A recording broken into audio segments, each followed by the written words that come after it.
The ruling ZANU-PF party's push to extend President Emmerson Mnangagwa's stay in power to 2030 has raised serious concerns about democracy and governance in Zimbabwe.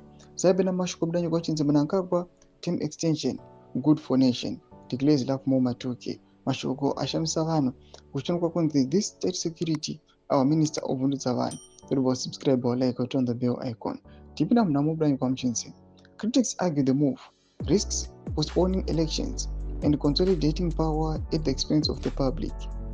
Lavmo Matuke, the state security minister, defended the proposal over the weekend, insisting there was absolutely no need for anyone to lose sleep over the drive by the ruling ZANU-PF party to extend a thus far reluctant President Emmerson Mnangagwa's stay in power to 2030.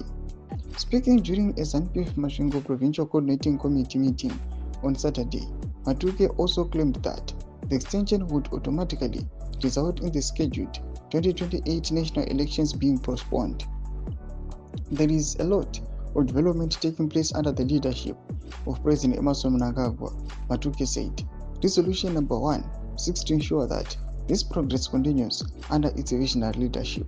Thomas Kwantagona Matuke auya panguva ino achionekwa kunzi the state security minister vachionekwa vapindira panhau dze2030. Do you think zvichapera mushe?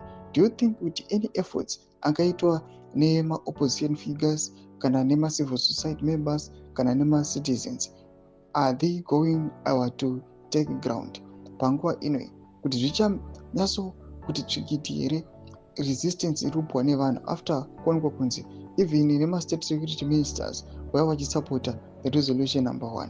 Kana comment section medu dzavhunguro aimot kudii pamusoro pechitiko ichi. Subscribe or like, turn on the bell icon.